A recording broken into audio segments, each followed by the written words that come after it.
Springbok Saga is proudly brought to you by Castle Lager, the taste that stood the test of time.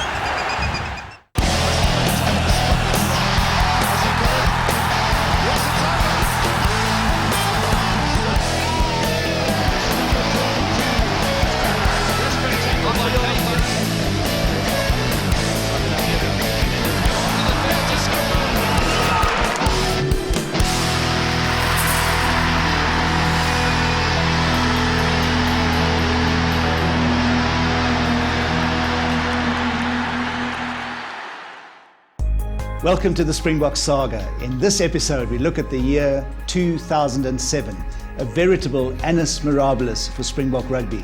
The Boks had adopted the theme song, "The Time Is Now," for the year. And Kola, what a time it turned out to be. Well, time is what it took, Dan. Jake White had been planning this for the previous 4 years.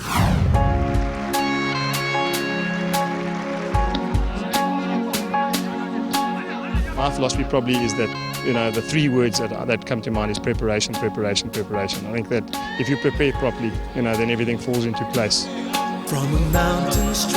First words that he came out of his mouth to the squad of 35 or 40 players, I can't remember how many there were, was that not about Ireland, not about what we wanted to do this weekend.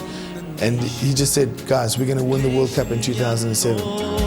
Before embarking on the triumphal march of 2007, let's take a look at the beacons on the road to Paris.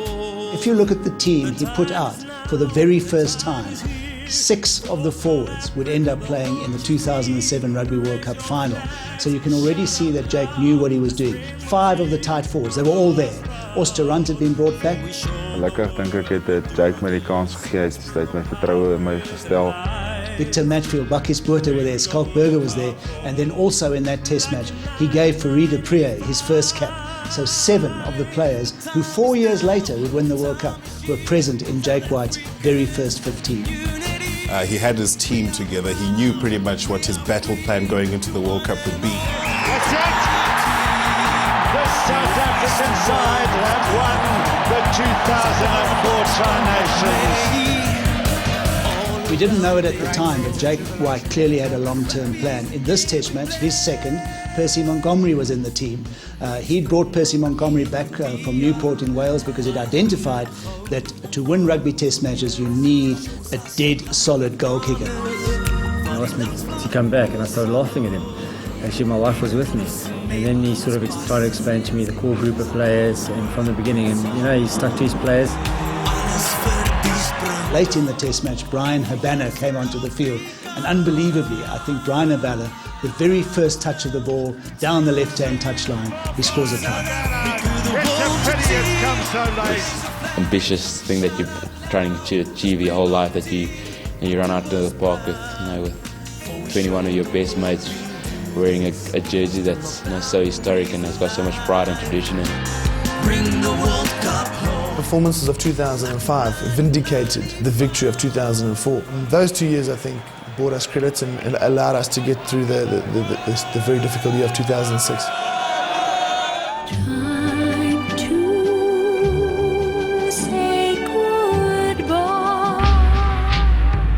Jake, John here, are you going to be around to see the World Cup? Because people are saying you've been called back to be fired. If it was going to be the case where I was going to lose my job, do you think I would have been dumb enough to leave Victor Matfield, Fourie du Preez, Percy Montgomery, Brayton Paulser, Oosterhuis at home? And so disappointment for Perry and the rest of the England players that dropped. The second test was just, the cherry on the top, because that was the launch of, for me, the World Cup year. This is all about winning the World Cup. Okay, remember I told you, there's only one difference, is that the little gold trophy is not on the floor. Okay! Yes! Yes! Yes! Most interesting at that point, if you look at the starting 15 for the Stade de France, on the 20th of October the next year was intact, and they were all playing for Jake White. But of course, there was the usual, the inbound tours to begin the year, and it was up against England. England, of course, were that team that everybody was dreading in the pool stages of the Rugby World Cup in France. And I suppose a winning start to the year, especially against the English, would set the Boks well on track for a great World Cup. Absolutely. England kept featuring in our destiny, and there was that pool game in Paris that we were all looking ahead to. So it was important for the Boks to make a statement against England, even though they weren't touring with a strong side. The English had brought back Johnny Wilkinson, and for the Boks, the man himself, Schalk Burger, was back in harness.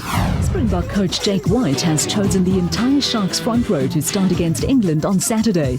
The Blue Bull lock pair of Buckies and Victor are together, and a well-recovered Schalk Burger is back in his familiar position. Yeah, obviously a fantastic feeling. Last year I only played the first 2 test matches and then injured myself. So yeah, I missed it for about almost a year now. So great to be back. Madfield went in to help quickly. So to BJ Burton, but here's Jean de Villiers. Beautiful pass! Ashwin Willemse! Monty at the last pass to the try scorer, and he stopped dead in his tracks. Now Brown over the top. It's all a bit messy for England. Here we go. Brown, Habana. It's Robinson, Habana. Robinson, Habana. Habana wins. Bucky's he can motor. John Smith lays it off for Jean de Villiers. De Villiers could go all the way here. Now, which way will he go? Goes that way. Back again. And Monty was up, but he doesn't need him. Gomersall, Flood, Wilkinson. Looking for Tate, finds, and it's a lovely movement there. It looks like James Simpson-Daniel has got in. Well, it was the little dart and run by Steyn. Now Purga. January digs in there. Steyn trying to pick it up. Now Pierce Spies. Very nearly over. Schalk Burger. Scored a try on debut against Georgia in the World Cup in 2003. A little out wide on the left for South Africa. They're all gathered around there. January had to go with a kick. Moon is back. It's on the bounce. It's on the bounce. Ricky January gets his own kick ahead. Here the scrum is on for South Africa. Space at the back. Well, Steve Walsh went hurtling around there to try and catch a glimpse of what was going on. Try given, is a Schalk Burger? Yes, it is. Did it well, and got in amongst them. Now was that it? So Brian Habana is going to spend the next 10 minutes in the sin bin. A bit more noise than normal, and it doesn't put off the veteran fly half. January, Spies, Smith, Spies. Going nowhere. Oh, they're going nowhere. You're darn right. Dan Scarborough could take them into a position where Wilkinson can kick England into the lead. Sort of sense of urgency. January, Smith wide, Madfield wide, to his lock partner, Bucky's Buerta. Ray Winters the lock. Now here goes Spears, breaks away from one, from another, from another, from another. Beautiful try. Springbok defences are spread out. Wilkinson quite flat. Well taken by Skirvin. Here we go. This will be a 5-up. Brian Habana will have the crowd with 50,000 people on their feet. And Brian Habana canters in. January, Montgomery. This will equal. There by Dean Schofield. Still South Africa keep the ball. Habana with it. Oh, look at this. Beautiful dummy. Now the 10-sider. Oh, fantastic. Oh, dear me. The right-hand side. Wilkinson. Easter. Wilkinson again. Well tackled by de Villiers, and Skinstad comes away. Here goes Spies.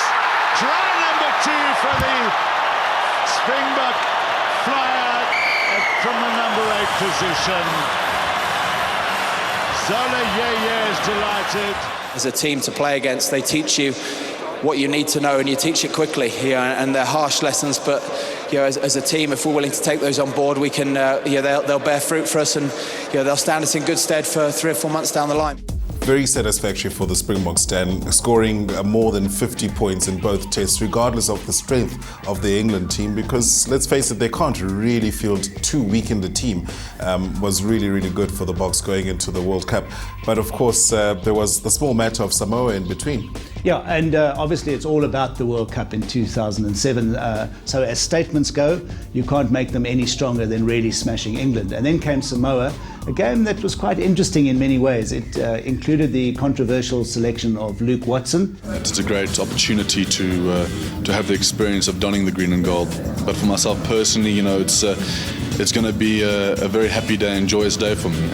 As you did mention, my father and even my uncles have a proud rugby tradition and history. So, to be able to don the green and gold is a great moment.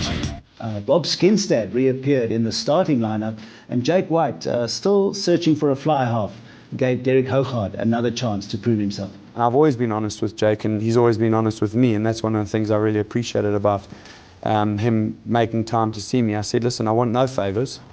I don't want any guarantees. I don't want anything. I'm not asking for something out of the ordinary. I want to know if I'm playing in a role that I can foresee myself, which I don't see is going to be probably a starting role. If I'm playing in a role where I can contribute, have I got a chance? And he said, if you're playing in a role where you can contribute and you're a contributing loose forward amongst the loose forwards, I will consider you. He's bringing him down his one. To the back of the line goes Smith, and skids down. Smith gets it back! So quickly and so flat. He opted to take it in. Julie's over the top for Peterson! JP Peterson! And available for the backs. Julie's the cutout for Francois Steyn, and Steyn is over in the corner. Peterson, binnekant over Pedri Wallenburg, genade op het Borio. En hulle kry hom daar, Derek Hougaard, wat gee Francois Steyn, Percy Montgomery, steeds Percy Montgomery, en hy scoor. Dis 'n verwoede aanslag hierdie van Samoa, hulle soek 'n 3 teen Suid-Afrika, Crichton, dis die plaasvervanger Raker, Polo, wat nou in die hale, kry hier's vir hulle geleentheid, en hier gaan het 3 kom, en hier het 3 wat gedruk gaan word, deur die center, Ankelea, 2 Lange. Well, then the Tri-Nations in 2007 reverted back to a 6-match tournament because, of course, of the World Cup. And the first one was against the Wallabies. Always a great competition, always a great contest. This time, Francois Steyn would put his hand up. Yeah, amazing. And there was also a chance for Ruan Pienaar to start a test match. Throw, Steenkamp takes contact in midfield. James over the top. Push up for the corner. Yes! Still available for Gregan and Gitto. It's the offload from Moore, spins out of one tackle. Gitto again! Over! James, they're very flat. It's Juan Smith, the tackle from Palu. Montgomery adds the 3 points. Still they come. Waves of attack. And now Smith, in his sleep, Percy Montgomery straight through the middle. Back for Gregan, Larkham off the left foot. Now Steyn lines up the drop goal. Oh, he struck it well. He struck it well. It's over. Back in the pocket. Steyn for the drop goal for the 3 points. Oh, he's got it. 2 drop goals. Francois Steyn. This was a very important win, and to grind it out like that is special, and hopefully we can learn a lot out of it today.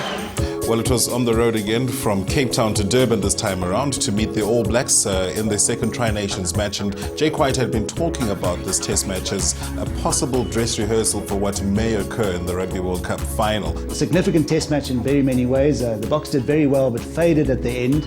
But Victor Matfield on that afternoon became South Africa's 52nd Springbok captain. It's been a difficult week for Springbok coach Jake White. He lost his captain John Smith to injury in the game against the Wallabies, and then on Wednesday he lost 2 of his back row, Pierre Spies and Johan Smit, to injury.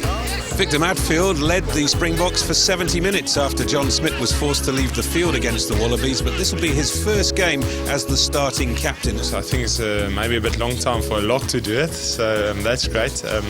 Like I just told someone else outside the press conference, I think the previous 2 World Cup captains were locks, so maybe this is a good luck charm for our team. Hasn't been in play too much, Mills Muliaina. In goes Rokafoko. He has the talent. He has the distance. He has the direction. De Villiers wraps him up well. Watching his man beautifully. The centre. They'll go back for the penalty to the All Blacks. But he doesn't again. Gary Botha has the ball. Can he get a try? His first run-on test. Even Butch James is in there, still going for South Africa. Advantage. Try! Collins, Major. Well, it's a beautifully aimed drop kick and it's over. Sivivatu, Major. Oh, and Butch James is away. Butch James can sprint for the post. Try number 2.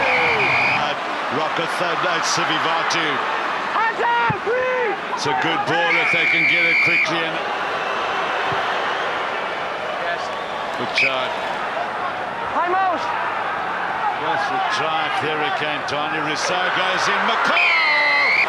So too Liam MacDonald also on the field. All the replacement backs on the field. Well, Peterson took his eyes off it. MacDonald picks up. Rokafoko on his outside. This is dangerous. Rokafoko. Oh, dear me, Rokafoko will take it in right close to the uprights of the All Blacks. Snatched victory away to the delight of their handful of supporters here.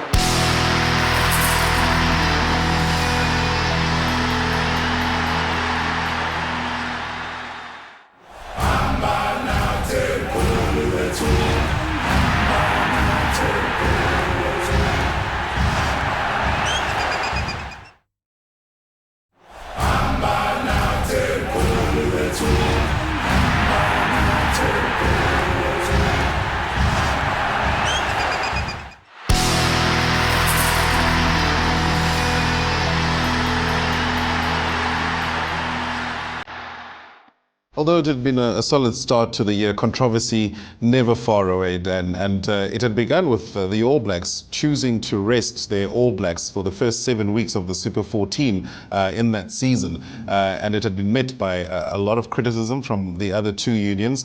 Jake White, in response, said, well, he'll rest his Springboks for their away leg of the Tri-Nations, and that didn't go down too well. Yeah, well, everybody had a World Cup plan. Jake's plan was completely different, and I think what convinced him that he was right was the loss to New Zealand. He then decided that he would rest all his major players. He had permission from SA Rugby, and we went down under to play the first game in Sydney with what was described as a B team. I'm really thankful to you guys that you've motivated our team by saying we're a B-side. I mean, it's really, I really know how to get them up for the game, and you've really assisted me. So I think it's a little bit unfair in terms of the players that are here. But as I said, I think let's wait till next Saturday and then let's see what happens. Significantly, the test match at the Telstra Stadium also completed the Rugby World Cup picture. We have traced the 22 coming together, and now it is complete. The Du Plessis brothers, Jannie and Bismarck, make their first appearance, and then returning to the side was Wikus van Heerden, who would then be number 22 of the team who would eventually play in the Rugby World Cup final. Dit is eintlik nogal 'n ver pad wat 'n mens geloop het, want ek en hy, ons het maar nog altyd alles saam gedoen vandat ons klein is. En toe dink ek dis eintlik 'n ver pad wat 'n mens geloop het van daai bult daarso op die plaas wat ons uitgehardloop het tot om hier langs mekaar te sit op padveld. En dit was nogal 'n emosionele oomblik vir my gewees. Ek het nogal 'n bietjie huilerig geword daarso. Bob Skinstad returned as captain. Played for and captain the Boks again was just the biggest privilege. And I was so pleased to be doing it. I was howling to myself, sobbing in the change room after we lost to Australia and I'd broken my ribs in that match. But it was a game that I went back into. We played well. We were written off completely. And the Australian guys said, why don't you just give us the 100 points and go home? Gary Pointer! And now, that's a great opportunity, and there's the first try back. Larkin wants to go wide, and he finds... Intercepted! Well, what happened here in the first test of the year against Wales? Remember, Wales led by 17 points to nil after about 17 minutes. There's a few forwards in that Springbok back line. Here's a go wide. Give it! Hoyles, try! It's going to go right. Smith, quick hands. Oh, lovely. Gerard using the overlap and the kick on the inside. Gitto picks it up, and Matt Godot will score a try for the Wallabies. I'm very proud of my boys though. You know, we've got 20 guys sitting on a wine farm at home, and they know they're working hard and we're working hard as well. But, you know, to George and Steve and the guys who haven't played yet, I think they'll realise they're in a contest. You know, that's all we wanted to do. Well, the Boks were left without a captain after Bob Skinstead went off injured in Sydney. Yeah, you're so right. And of course, Johan Miller, captain number 53 that afternoon, and he did a fine job. I think it's something that every boy dreams about, to play for the Boks firstly, and then to captain the Boks in Christchurch against the All Blacks. It's something really special. But there were signs that if we could do that well with the side that they didn't respect and that wasn't our best side, that maybe the Springboks were the side to watch in the Rugby World Cup. It's funny, you know, last week in Australia we were also the B team, and I see now this week we're almost the C team. So, you know, we're just going backwards. But no, you know, it's more and more encouraging. You know, it's fantastic when people write you off and you can actually show them wrong on the field on Saturday. Same for you. Get off the head, please. Don't touch it. Was off song in Sydney last week. Here's his first chance tonight. Looks good. It is good. And he's got an advantage here. There's Webb who tries to get rid of it. Carter then with this opportunity to put the All Blacks back in front. And he nails it. And a chance of a counter here as Doug Howlett flicks the pass to Rocker Foko. Here's a chance. Got it back to Leonard. And here's the opening try scored by Brendan Leonard. So Leonard again. Up comes the Springbok defence. Boy, they've made some tackles tonight. And away goes Evans. He knocked on by the Springboks. Ball still live. Here's a chance. And Dan Carter's off. So Carter will wrap it up.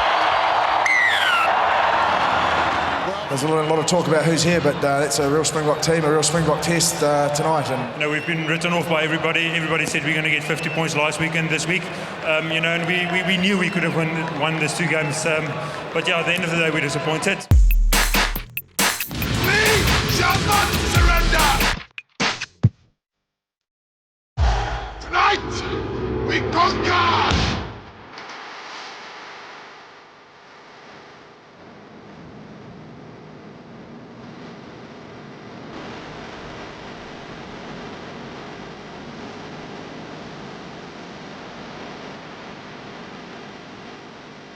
It's been a long road to World Cup 2007, and Springbok coach Jake White finally has his 30 charges ready and rearing. A real preparation for World Cup begin. The boys went on the road, Dan, but before that, of course, there was the matter of Namibia coming to play in Cape Town, and they proved absolutely clinical in finishing off their northerly neighbours. Eddie Jones may have been a perceived enemy of Jake White, but the former Wallaby and Reds coach says that it was all part of the media hype.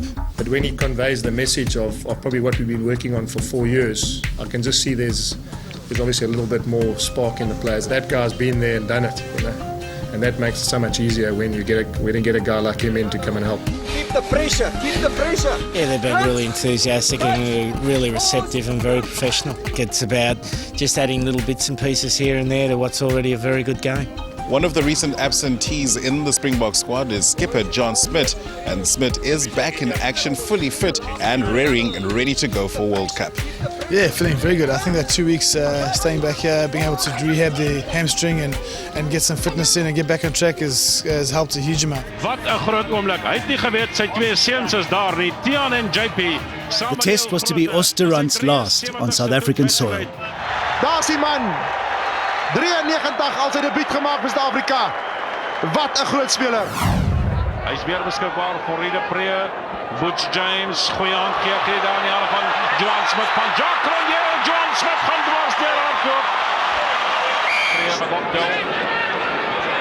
En Johan Smith kyk al hele besig. Johan Smith gaan deur vir sy tweede, dis te maklik. Stel hom weer beskikbaar. Gaan hom nou bytspeel.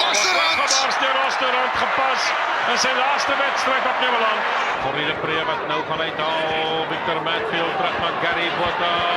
Bakkies Botha. Goeie aan John de Villiers. Ja! Wat oorgaan. En niemands land. Johan Smith. Dit is sy derde 3 kans vir Johan Smith. January, was dit die regte opsie? Skalkburger, CJ van der Linde! Gaan nog ondertou van Suid-Afrika.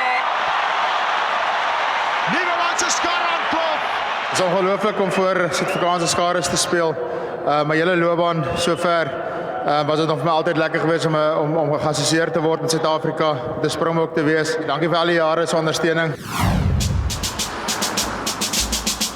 Then we went up to Edinburgh to Murrayfield for the Scots for what was our last game of preparation for the Rugby World Cup. We scored 3 quick tries and then just put the seal on the game and started to practice our defence. And our defence was superb. And you know, Jake White kept saying that the Rugby World Cup will be won by defence. And we saw the first signs of it that afternoon. Kelly Brown tries to see a chink of light. Yeah, I was doing something. For Scotland. But here come the Springboks again and straight through. Straight through for the try goes Habana. And Blair spills backwards. Patterson tries to offload and again into South African hands, and Steyn stretches for the line and offloads so well. Can South Africa get the ball down? Oh, and straight through goes Dupree. Nearly so simple for Montgomery, still alive, and another try for South Africa, reigning in at Murrayfield. Well, Dan, we've travelled a long road on Springbok Saga, and it all culminated in Rugby World Cup 2007.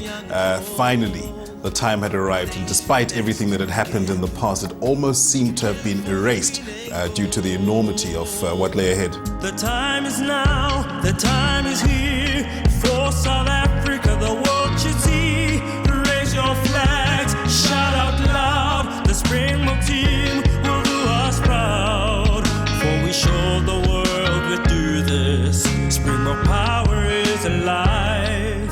Arriving in Paris was just the most amazing thing. I mean, we got together in this hotel and our preparations had just been, there was nothing that we hadn't done. So many things that we would pick on and say, well, all these signs, we call them signs, but I think we were just looking for things to vindicate our feeling of confidence and you know, and positiveness. And we got there, and the Eiffel Tower was light. It was, the lights were in green and gold. It was probably yellow and green, but we were convinced that they'd lit the Eiffel Tower in green and gold. There was that enormous occasion that we didn't maybe see the full extent of then, when France went down to Argentina on their opening night. And of course the Springboks, they had to wait another 2 days to play their opening game at the Parc des Princes against Samoa. With just a day to go to the start of Rugby World Cup 2007, the Springboks received a massive boost when they met with former President Nelson Mandela at his Paris hotel. Okay. You know this man was good, huh?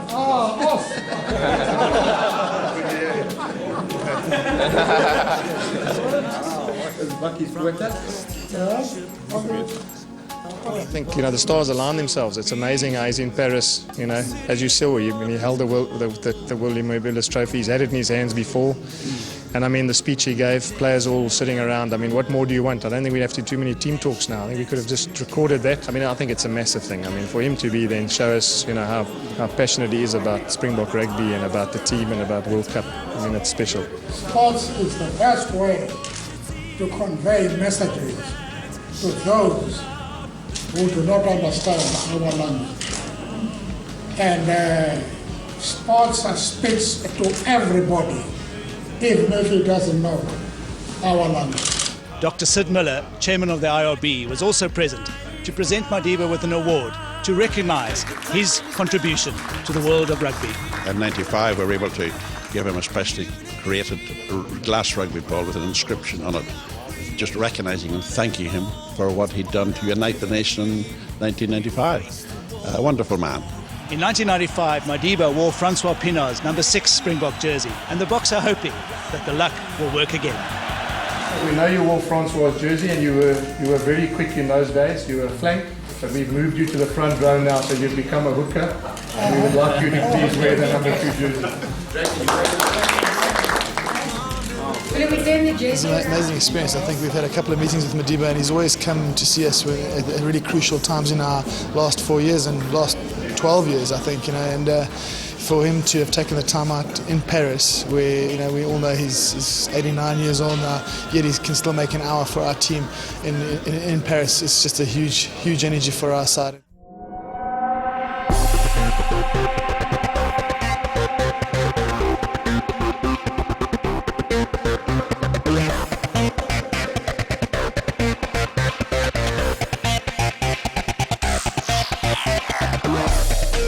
The first test was an almighty explosion of 20 minutes in terms of the first 20 minutes that I've never experienced in my life. We lined up against Samoa now with all the nerves and all this feeling amongst us and knowing how much there's to lose every time we put on a green and gold jersey. And we looked to our left because the teams lined up together and we saw these Samoan guys who had biceps the size of most of our quads. I think once we finished our first game of preparation, then we can reassess and see what we're doing. Smith hovers the drive back, penalty to South Africa. A deathly hush in the ground as Monty sets sail, bang over the middle. South Africa on the board. Comes for the clear again. The referee indicates offside. Montgomery, Smith, Rousseau. I think the referee will go back for the advantage. 74. To kick this ball long distances. Miafu, good offload. Here we go with Williams. First try of the game, and it goes to Gavin Williams for three. Habana needs some space on the inside, finds it, gets away from the first would-be tackler. Now he goes again, drive for the line, over! Now Habana is out wide here, and it's with Percy Montgomery, goes, scores! By the Samoans, James Steyn. Fourie, now Jacques Fourie goes on his own and gets it. Dupree tries to grab it, gets it up for Peterson. Good play by John Smith. It's Burger, now it's Madfield, and he gets it away. Montgomery, try number 2. Now it goes for James again. Habana hasn't had enough of the ball today, but it's done great with what he's got. Look at this, he's away again. Watch out. Oh, he nearly fluffed it. Purdy, Dupree, Rousseau, Pretorius. Oh, a big hit on him. And the man who hit him has stayed down. Brian Habana looking for a hat-trick. He was late and high, so they will come back for the penalty, says Paul Hones. But he's a tough customer, Brian Lima. The Samoans are offside. So all the replacements on as the referee calls for the TMO. Engaged. No, it's not Lima. It is, of course, the replacement hooker. And Francois Steyn just looking up to see where the next hit's coming from. Good play by Peterson for Montgomery. Away he goes! Brian Habana, try number 4. Yeah, the floodgates have opened. Samoa have thrown in the white towel.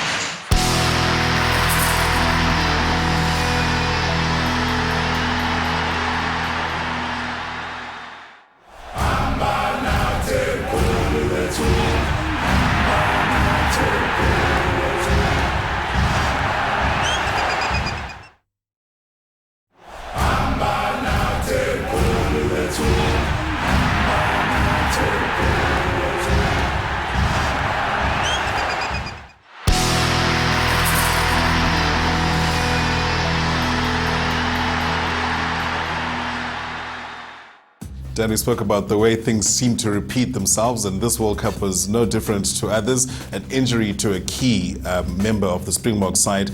4 tries against Samoa by one of our wingers at a World Cup match. It just seems almost uncanny. It's absolutely incredible. I mean, poor John de Villiers, who was being so injury prone, he suffered an arm injury, which opened the road for Francois Steyn. I think the big controversy, of course, surrounded Skalk Burger, who was cited for a challenge, an aerial challenge on Junior Polu.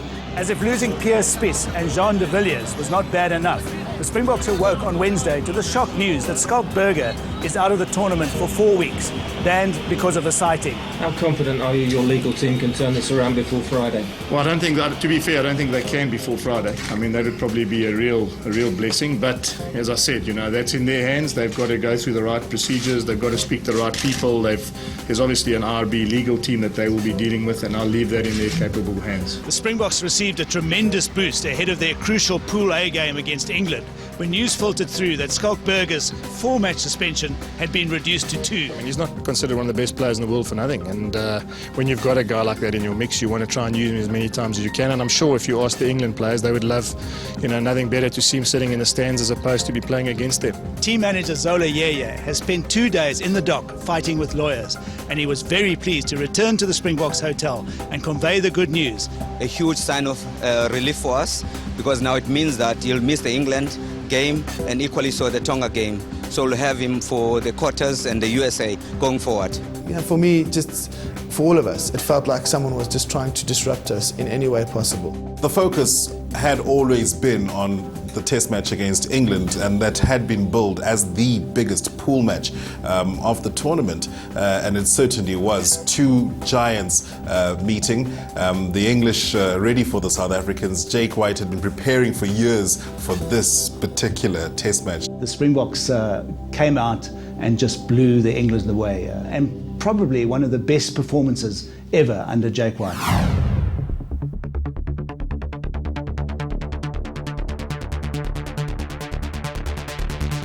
It was a great night. We were really well prepared. We were in a completely different place to where we were 4 years earlier. We knew we had to put our stamp down.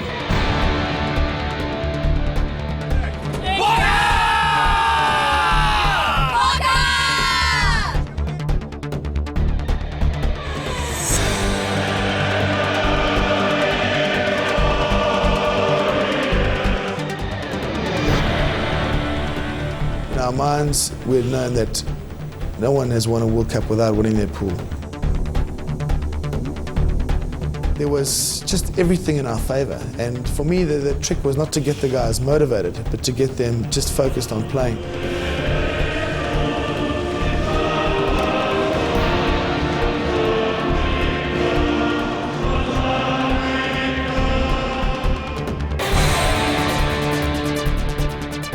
Crowd seemed to think they got the better of South Africa there. They certainly didn't. JP Peterson looks, finds Sasaki. Here goes. Oh, it's Farida Peck. Can he keep his feet? No, he can't. Inside the 22. Stuart Smith! Wonderful stuff! Yeah, a lot of chatting going on there. Oh, and Matt Stevens was playing a man without all his... Make that 802. Had the opportunity of getting the ball. Has Zorz to run, couldn't find Matfield. But here goes Farida Peer. This is dangerous for England. Farida Peer goes. Peterson is there. This should be on. JP Peterson will score. He will score. Well done again by Steyn. Duprier goes. Peterson scores. It's Farida Peer again. He set it up. That is it.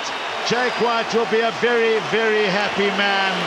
The crowd, the England crowd, booing their team, which I always think is terribly unfortunate. But the game was lost by half-time. There's no doubt about that. You know, we can't play the likes of South Africa and go in with the scoreboard as it was after 40 minutes. South Africa bullied you off the pitch tonight. How can England get back on track following this defeat against South Africa here at the Stade de France? Yeah, it's a big blow for us. We're incredibly disappointed with the game, the performance.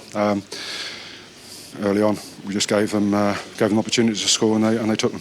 It was a phenomenal experience on the field. I've never felt so in control for 80 minutes as I did that day. I mean, in terms of how the team's operating, the communication was just, everyone just knew exactly what to do, where. The right options were taken at every time. The kicking was just phenomenal. Everything just fell into place, and I would say that had a really big part to play in the following weeks of the World Cup. after those 2 matches in Paris, the Boks would leave their relative safe haven and move to Lens to take on the Tongans. They had other ideas that afternoon, the Tongans in Lens, and proved to be really tough opponents. And I suppose, for lack of a better term, we were playing a B-side. Yeah, it's a very difficult thing in the Rugby World Cup. You can't play your best side throughout the tournament for 7 matches. So you have to, at some stage, rest your top team. And that's what Jake White decided to do against the Tongans. Give everybody else a chance to show what they could do. And an amazing occasion again, against another one of the island sides. And we got into real trouble in that game. But Kola, there was something that saved us. The real team was on the bench. And right after half-time, Jake White could send them out with John Smith to pull that game, to pull it out of the embers.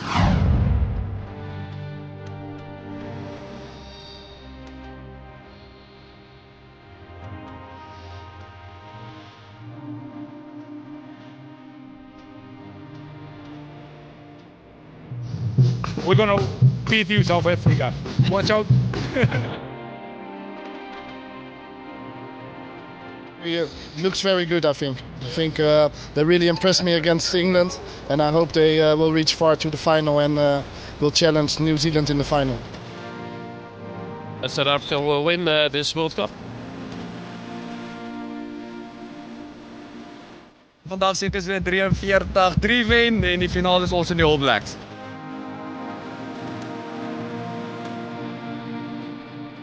Ek dink die Franse gaan ons 'n gunsie doen en die All Blacks vir ons vroeg uitskakel. So ons gaan 'n maklike pad hê boontoe.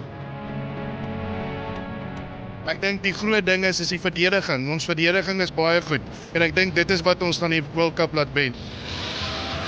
Absolutely fantastic bench that Jake White has named there with 310 caps. The most experienced bench South Africa have ever had. And if they really run into problems, they could bring members of that bench onto the park. Throughout this World Cup year, we had a plan in terms of who was going to play the games, and Tonga was the game where all the dirties and all the guys were going to have an opportunity to play themselves into the starting lineup. I mean, there were no illusions that it's going to be another one of those physical encounters. Peterson has to react quite quickly. Now he's lost it forward. That's offside by Skinstad. Struck it pretty well. He's got a good kick in action. Go. Ruan Pienaar has got Vickers van Heerden with him. Ruan Pienaar! And that's coming around beautifully.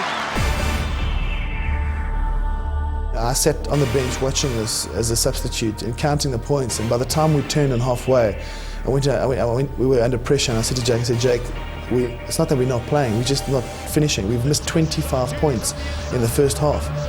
3 minutes later, after the whistle had gone for the second half, I think they scored again, and Jake jumped up faster than anyone has ever seen him move in his lifetime and put on 5 substitutes at once. And thankfully, we managed to turn the momentum of that game. Crowd getting behind Tonga here with Lutui, the hooker, trying to work it out. The difficult man to pull down as Pulu goes. Pulu's over, try. It's could have been an SOS up here to Jake to say better send on the troops because we're failing at the moment. Well, Victor Matfield there too. So 1, 2, 3, 4, 5 of the replacements all lined up to take the field. Only Juan Smith not there. And Percy Montgomery. Ball for January. Van der Linde offside. Are the Tongans. Full of confidence, struck it pretty well. The flags go up, sent the ball to January. Steyn, wide for Pienaar, they're lining up here, Skinstad. Matfield, lovely touch by Matfield. Van der Linde, CJ Van der Linde nearly there. Ulefield up there as well. South Africa need to get there. Van Heerden drives. BJ Botha too. Drives for the line. January. And there it is. Steps forward. 2 steps. Bangs it over. Gets it away to January. Lovely ball for Steyn. South Africa starting to turn it on a bit here. Matfield. Smith on his outside. Matfield might have passed, but Montgomery's done beautifully. Van der Linde. Here goes Skinstad. Holds off one man. Holds off another. Francois Steyn and Barker ran in there and yanked Francois Steyn off his feet. You are both going to the bin. Yes, and I will talk about that. You go to the bin, and you go to the bin. Okay? We're going back around the side. Now looks for support, finds John Smith. South Africa opening up here. January, great support. Now with Matfield, this is great. Ruan Pilar, try number 2. As CJ van der Linde realized. Now it goes for Hala, it's out wide. Willefear was running for his life. He gets a boot to it, and here goes the Samoans again. Pinar is back. It's with the right winger, Tuifua, and the boot ahead. Varkey is making ground. Varkey is there. Victor Matfield. Varkey gets the touchdown via Tupua. Now Holla, the little dab ahead, the winger is flying. Who will win it? The touch line wins it. There was a time where we got pretty comfortable, but then they came back again. And we think back to that last kick down, and that ball bounced right out. If that ball had bounced left, we had no defenders left. You know, there was key things that happened in that tournament. You think to yourself, it's always hard to say who's helping you, but that ball could have bounced left. And we kept that in our minds, and we used that as perspective in the weeks going forward. And that's probably what made my life and job easier in the Fijian test. Now, how much injury time will there be? 7 seconds to go on the clock here, and it's over. It's over. South Africa have scraped to win. The Tongans don't believe. Today I'm really happy to my boys. I wish the South African all the best for their last game too. They're an outstanding rugby team, as you could see. They played all the way till the 80th minute, and to be honest, we were lucky to get our 4 points today. We could have come away with an embarrassing loss or even a draw or whatever it was, but we've got a special relationship with the Islander nations. We've played a lot of games against Samoa, we played 7s against Fiji, and now the Tongans have shown they're right up there, and we like the physical stuff. So I think we've got a sort of a brotherhood of parity there. I mean, that's why it's called a test match. You get tested, and everyone got tested. And I think all credit to Tonga. I thought they were outstanding. They never gave up. I mean, at 27, we really turned the heat on when the sort of big guns came on. I thought maybe we had done enough to get out of there, but all credit to them, and you can only applaud them. They were outstanding in the second half as well. Springbok Francois Steyn arrived at Gouverneur at the IRB offices here in Paris following his sighting for an alleged biting incident on Tongan wing Joseph Vaka. According to Springbok team manager Zola Yeye, the footage given to the team does not show much in terms of the incident. You need a magnifying glass to determine exactly what evidence they premise these charges on. There's nothing at the moment, it's zilch, no evidence. That's why I'm confident. It'll be something else that I don't know of. Coach Jay White, in a show of solidarity, also arrived at the Clifford Chance offices to support his young player, who he says has an outstanding disciplinary record. We're quite amazed that was the sort of footage they're going to use. So I'm quite interested when I go inside here just to see, what the feeling is. And Francois himself, is he feeling good? Yeah, I mean, he's probably a bit destroyed, the little guy. I mean, he's 20 years old. He's never got a yellow card in his life. I don't even think he's even got a hiding in his life. So, I mean, it's something new to him, and I feel for the little luck, and that's why I've obviously come to show him a bit of support. Well, it took almost 3 hours, but after that wait, Steyn has been exonerated, with the IRB finding that he had not bitten Vaka.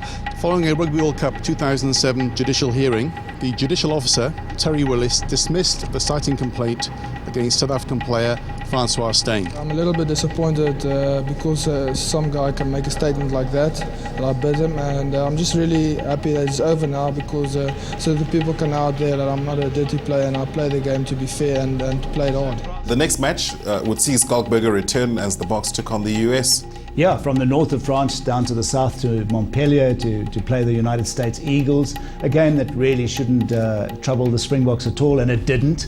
Although there was a wonderful try by Ngwenya, who's a Zimbabwean-born winger, who actually scored his try by swinging outside Brian Abana. And later on, it would be named the try of the tournament. Definitely can be one-sided, I reckon. I think it's going to be good practice for the Bucks. I'm hoping for at least a 50-point difference in the game.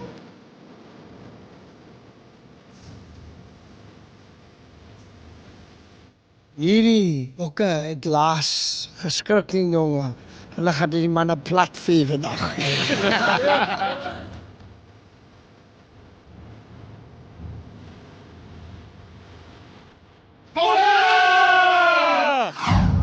Chris Clark's record for tries scored. James, chance here. Brilliant pick up by Starkberger. Mangan, who took it to ground, has been turned over. Van der Linde away for Steyn. Nice little step by him. Should get in here.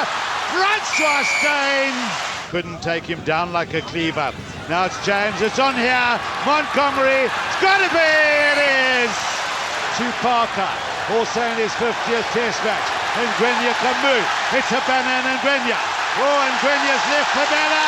Oh, Grenier gets away. Brilliant sprint for the Lions by the former Zimbabwean.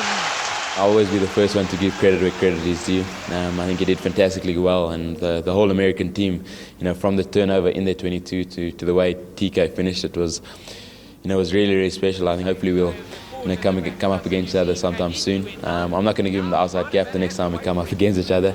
I think it was really special that it became the try of the World Cup, because for that for that person it meant so much, and from a guy coming from Zimbabwe, he can go back home and just give so much more back. Here and there again. Duprier, it's on here for South Africa. James Habana! Jacques Ferry, Duprier, Smith. Oh, he's swirled away beautifully. CJ Van der Linde can crack on the pace. Oh, he's done it, CJ. Duprier. The banner was going, but Duprier doesn't need him. Duprier, beautiful touch to Peterson. Now, can he get the ball away? Yes, he can. It's another one. Jacques Ferry. Not there yet. It's on again. Skinstad. Jacques Ferry. For Pienaar, swerve, pace, opens it up for Peterson, beautiful off play. Joan Smith, third try in consecutive test matches. Great try, South Africa, fantastic hands. We're now into the do or die stages. The easy part's over, as they say, and now it really is game for game. We obviously didn't plan that we were going to play Fiji in the quarters, but again, it's going to be another opportunity for us to put things together, and hopefully we can play like we did tonight.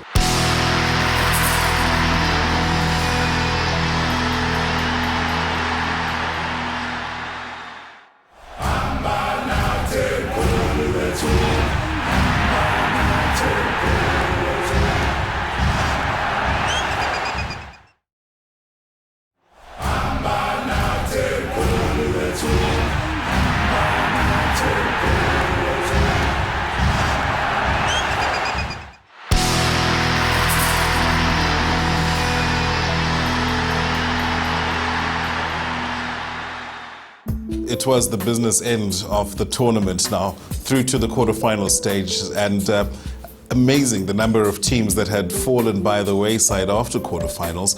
We were going to take on the Fijians after they'd surprised the Welsh, of course, and there were a couple of other results that would mean that the teams going through to quarters and to semis would not necessarily be the favoured teams to go through to the last four. Yeah, it's amazing. World Cups are sort of unforgiving places, because suddenly there are just 8 teams left. They all start out and now it's down to 8, and the weekend of the quarterfinals, and we weren't expecting to play Fiji at all. We had thought we would play against Wales, but they'd gone out. So if you recall, down in Marseille, the whole city was full of Welshmen. But the Fijians were there, and the Fijians had the support of the entire crowd when we played at the Stade Velodrome in Marseille. And what that weekend turned out to be was the weekend of shocks. New Zealand went out, Australia went out, and we were the last team to play. And on an amazing occasion, I think one of the most stirring test matches that I've ever attended, the Boks had to dig really deep to get past Fiji that afternoon. The Rugby World Cup stage has moved to Marseille in the south of France. The Springboks' next opponent are Fiji at the Stade de Velodrome on Sunday.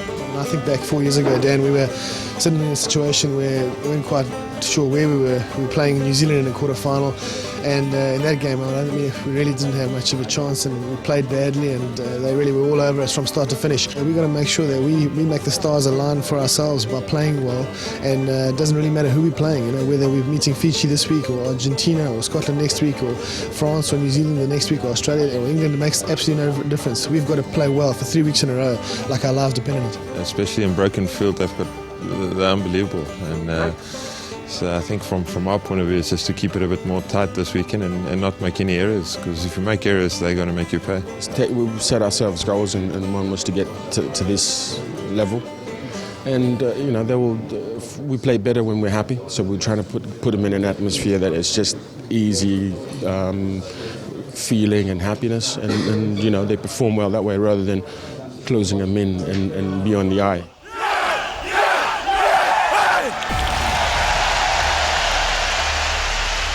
Another shaky start. We knew that we had to do certain things well. We knew we had to keep the game tight. To let those dangerous wingers and fullbacks and centres step and run and pass was going to be exactly what they wanted. And unfortunately, that's exactly how things panned out.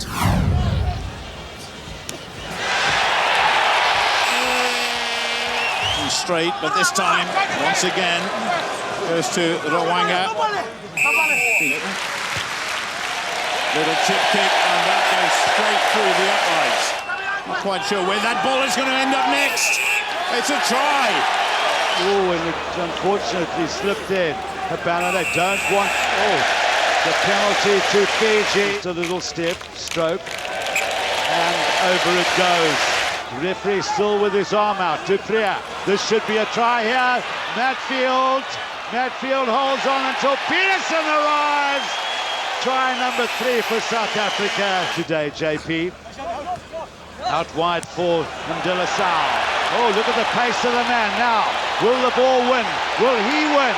No, I think he's got it. Over the halfway line. They still go. Rao Looney gets away. Berger gives chase. Here comes the big net. That's another try.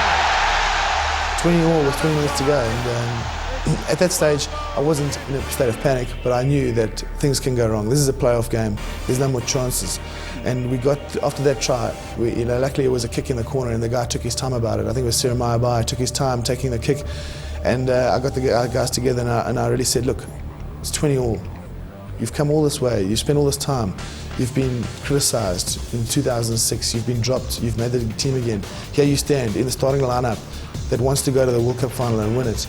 And we're lying 20-all with 20 minutes to go.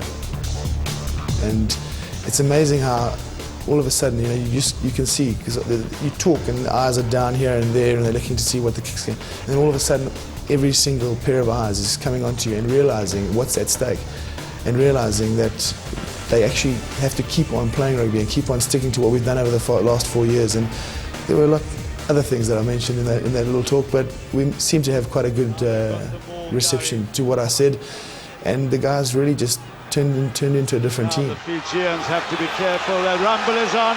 The rumble is on. Is it over? The rumble is over! Screaming for hands to be off. Dupria. Butch James has got the try. Had 2 upset results yesterday, and we were hoping to upset today too, and but unfortunately, we couldn't do it. And now it's only to South Africa and Argentina to carry the flag for the Southern Hemisphere. Well, we've come here for a purpose. Like they say, any landing you can walk away from is a good landing. So we get to the next round. The one thing I've learned in the last 2 days is how much pressure counts in World Cups.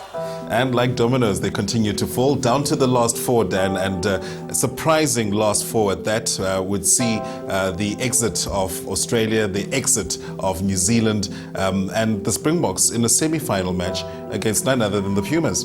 Yeah, it's amazing. We thought we'd play France in the semi-final, followed by New Zealand in the final. As it turned out, we faced the war dances of the Samoans, the war dancers of the Tongans, the war dance of the Fijians, but we never had to face a haka in Paris, so that was very interesting. The Pumas for the semi-final, you will recall, Kola, were incredibly hyped.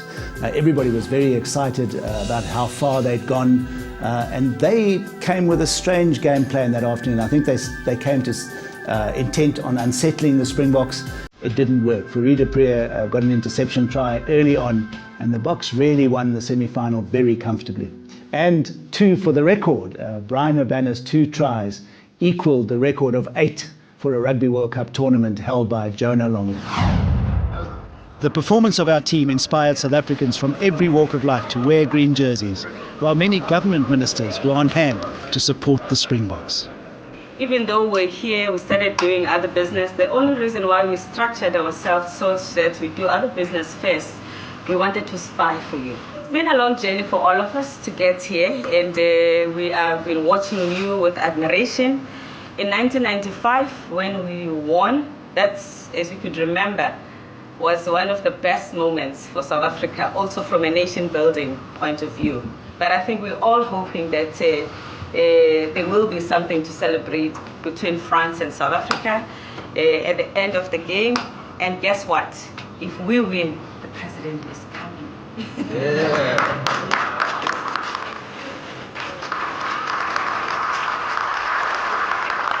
You, our team, Springbok team, have helped to make our society go in the right direction.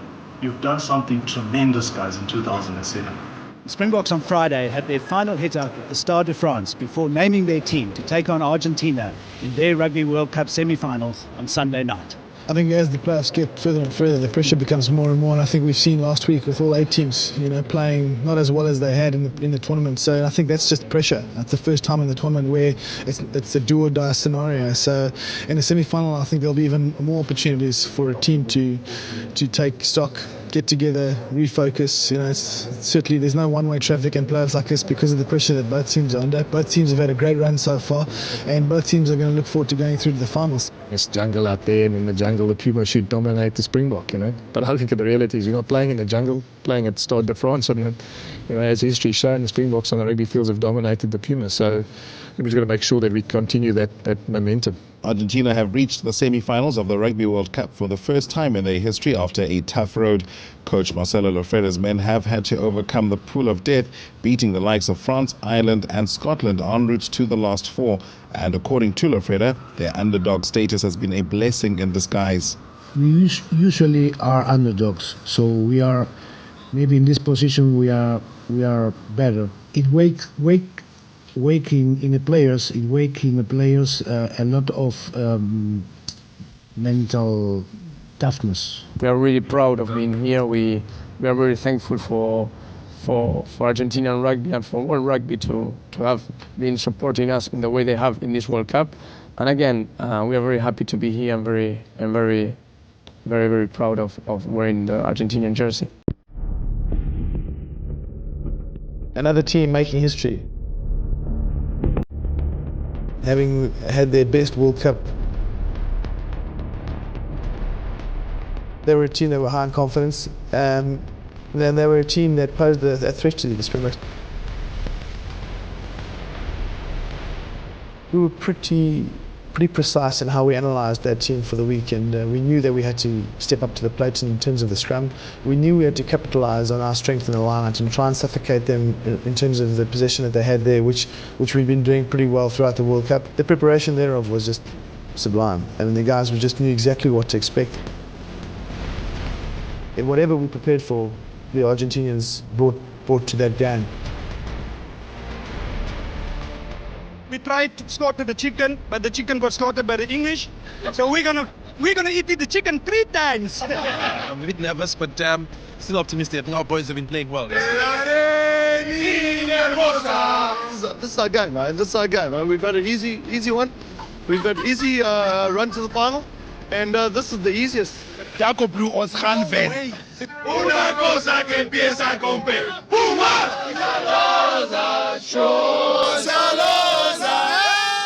They're 80 minutes away from a Rugby World Cup final. South Africa stand in their way. If that's not enough, to get you going, to get 80 more minutes out of you, then nothing will. A competition of 8 tries. Very happy. I think the boys stuck to their guns. We had a distinct plan that we wanted to make sure they happened in the first 40, and I think it went really well. Well, the march to the World Cup final had finally been completed, Dan, and it was South Africa against England. It was a completely different English side, of course, that took to the field that evening in Paris that we'd met earlier, of course, in the tournament. It was a much more forward-dominated game that they played. Traditional Test rugby type approach to the match, and they really put up an incredible battle. And of course, Johnny was back. Yes, crucial. Johnny Wilkinson was back, making England a completely different proposition. There'd been something of a player revolution in that England side. They didn't enjoy the expansive game that Brian Ashton was trying to bring in, and the players had almost taken charge from what we read and decided that they were going to play a forward-based game. They smashed the Wallabies in their quarterfinal to advance to the semi-final against France. France at home, France at the Stade de France, and England came through that, again playing that forward-based game. So although we had beaten the English 36-0 in the pool game, they had shown by becoming only the second side to advance from a defeat in the pool stages to the final that they had really found their form again, and so they were going to be formidable opponents. And that was it, the Stade de France, October the 20th, just 2 teams left. We were there, and the All Blacks and the Wallabies were missing in action.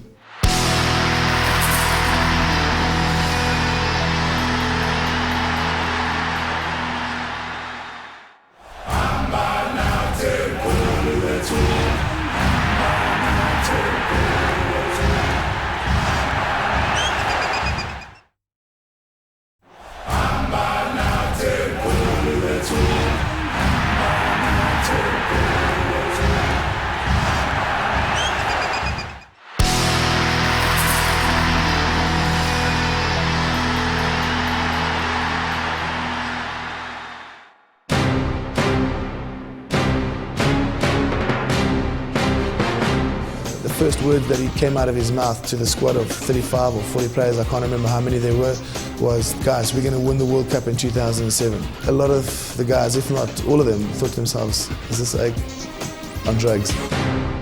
My philosophy probably is that, the 3 words that come to mind is preparation, preparation, preparation. The one thing I've learned as a coach today, and I'm hoping the players see it, is that physically we're not up to it. The challenge now as a team is that we've got to look at our conditioning. A defeat against France at the Stade de France in 2005 played a crucial motivating role in the build-up to the World Cup final in 2007. By getting there, we had to think back to the speech that Jake gave us when we lost our last test to France at Stade de France. And we stood around in a circle. It was just a silent sort of awkward feeling amongst all of us. And he said, guys, this is where we'll be in a year's time, but there needs to be a trophy sitting in the middle.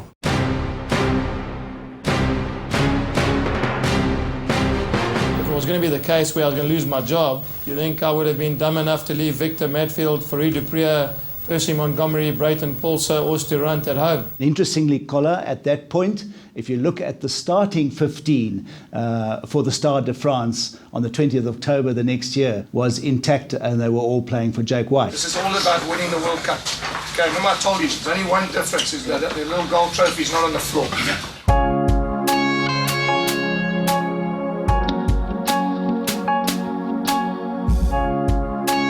If there were any doubts in your mind that the Springboks are in the Rugby World Cup final, take a look at this.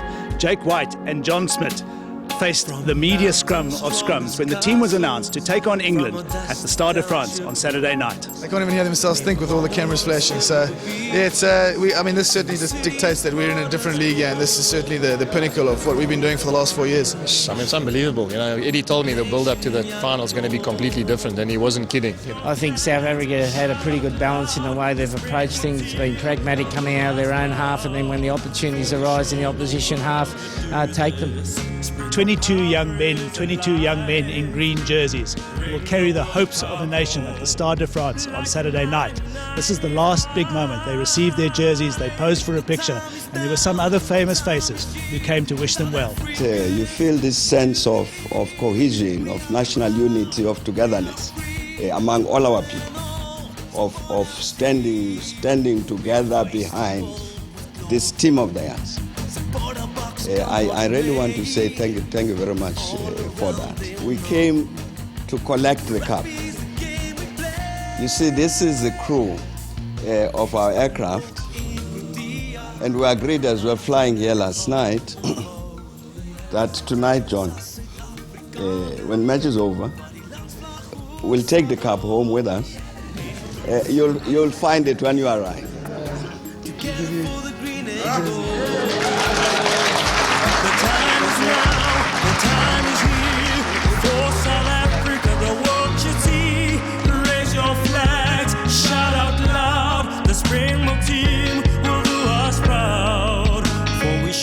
It's an amazing event. It's already encapsulated the world. It's enthralled the nation.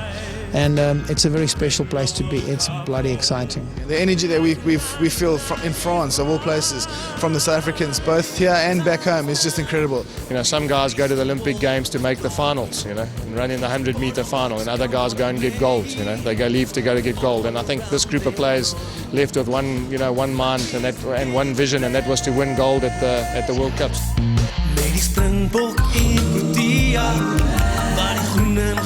This is the Rugby World Cup final. Anyone can win it now.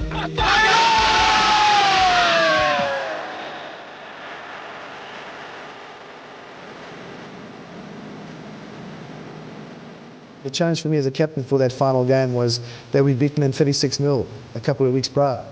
And to make them realise that this was going to be a completely different scenario against similar, if not the same opposition. You know, there was big talk about Johnny Wilkinson being back, but to be fair, we had Skulk Burger back for the very same encounter. So the nerves are the thing that you've got to fight the most, and I think you've got to have a team that's prepared to play under pressure and prepared to do certain things where they know it's all or nothing. The test was played, I think, in the frame or the mind frame of the fact that we need to make sure that we stay ahead and we stay comfortable, and that we need to make sure that we keep these guys out of the game.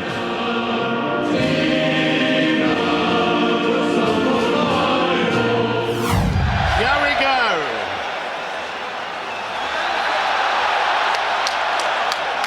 Burger. Driven forward by Sheridan, that man mountain of a front ranker. Burger did well. England at close quarters here, making ground into the 22. Gamasol looking for Wilkinson, who goes unusually for a gap. Good control by England this. Now they have to be careful that they don't give away penalties in this area. Osterrand goes in very hard. That's great work by Osterrand. Comes back for Monty. Brilliant, Osterrand. Tate in trouble inside his own 22 here. Now, was he always holding on? 97, the South African record by Jannie de Beer. First points to South Africa. Huge tackle by Habana. Advantage. We came on as a replacement here back in 1999. Well, it's a great-looking kick. It's a superb kick. Butch James. That's a well-weighted up and under. He's gone to ground. The penalty is given immediately by Alain Roland. Montgomery with the opportunity to add to his record, and the Springboks cause, and he does it. South Africa pile ahead. Strongworth by the forwards. Where is the ball? Penalty, South Africa. 10 seconds now left on the clock. Percy's on the mark. South Africa lead by 6. Gamasol. Cat. Tate has to field it from... Oh, Tate's got free. Brilliant run by that young England centre. He gets away from another. And another brilliant run by young Matthew Tate. Advantage to England. Now can they get it out wide? England score, I think. That try, I think, certainly, whether it was scored or not, it's irrelevant now. But if it was scored, I think the important thing, and Butchie always likes to say it, is if it was scored, they would have got an extra 5 points, because they got the 3 points from the penalty. They would have been 5 points ahead. And so Butchie says, yeah, if you do your maths, we still would have won the game. Beautiful angle of it, and he's off the upright. Now they've advantage to South Africa. Penalty, South Africa. Eyes down, followed through. 1, 2, bang. Over. Still comes for Gamasol. Decides on the little kick ahead. It's a vital bounce. Monty had it covered. Oh, Monty goes piling into, was it a cameraman? Toby Flood with a little shove there. Thank goodness Monty was able to hop over the boards. Taken there by Gomasol. Gets it into midfield. Inside a penalty to South Africa in a kickable position. Well, this becomes a vital kick for South Africa, and the young man, he kicks this over. England will have to score twice in the final 18 and a half minutes of the game. It's up high, over! What a boykie! What a kick! John Smith goes in. The 80 minutes is up. The time is up. The time is up. The referee's whistle goes. Another moment that will go down in the annals of South Africa's sporting history. Yes, unbelievable. Incredible, the cup is coming home. Incredible. I haven't seen scenes like that since 1995. Every single person with green on here is on their feet. They're chiseling South Africa's name in on the trophy. Isn't that a wonderful sight to see? It's the happiest night of my life.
It is a great area, and it's certainly something that I've realised, having gone away to France for a few months and sort of contemplating what had happened over the last 4 years. It's William Webb Ellis is the ultimate prize for what you want to achieve as a team, but there are far more important things in life, and I think through achieving the William Webb Ellis, we gained so much more out of each other. The William Webb Ellis may come and go, but I think what we've created friendships and a bond that I believe will last forever. Into passing by the Wallabies. It's been a humiliating night.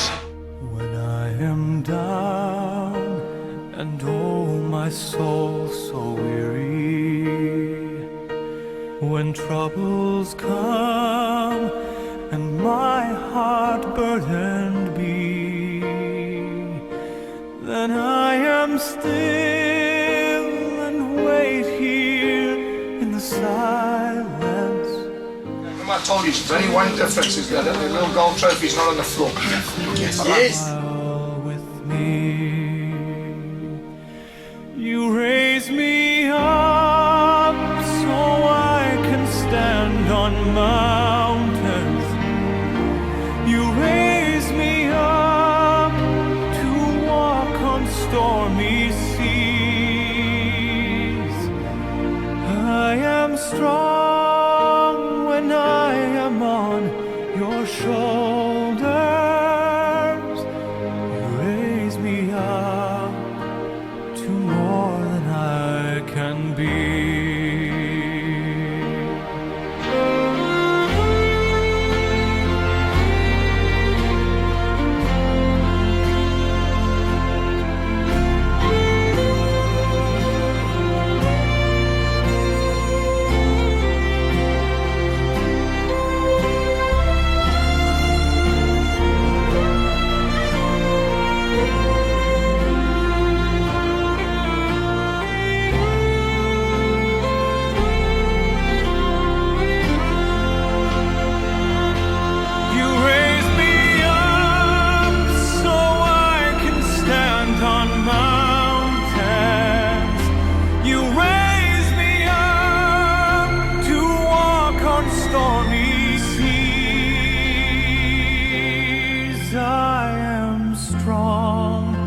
When I am on your shoulders, you raise me up to more than I can be.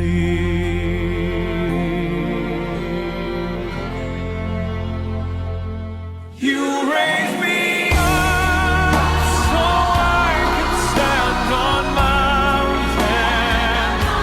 You raise me up to walk on stormy seas. I am strong when I am on your shoulders. You raise me up to more than I can be. You raise me up so I can stand on mountains. You raise me up to walk on stormy seas. I am strong. 4 years ago, that madman of a coach said we were going to stand around this cup. It was the first thing he ever said to us. So to be able to stand here with our president, it makes us really realize we've had the privilege of carrying a nation, and now we get to carry that cup back to the nation. So thank you very much. You raise me up to more than I can be. You raise me up so I can stand on mountains. You raise me up to walk on stormy seas. I am strong when I am on your shoulders. The people of South Africa have embraced rugby for all times. And that's just fantastic for the game of rugby. You raise me up so I can stand on mountains. You raise me up to walk on stormy seas. I am strong when I am on your shoulders. You raise me up to more than I can be.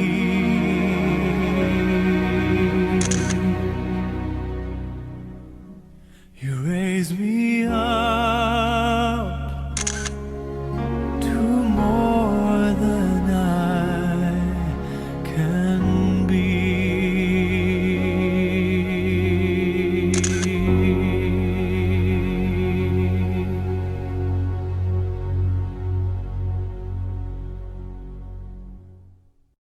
It's been a great 4 years, ups and downs, as we all know. But I mean, the ups have far superseded the downs. And the next guy, has got a very special group of players. It's got a team that's number one in the world, and it's got an environment that is, if handled correctly, is going to be, an unbelievable thing to be part of. From my side, guys, I think it would be amiss not to say thank you to this man. Like what he's done, it's his last test match in South Africa for now. So congratulations to every guy here. Thanks, Jake. You've made it awesome for years. You raise me up to more than I can be.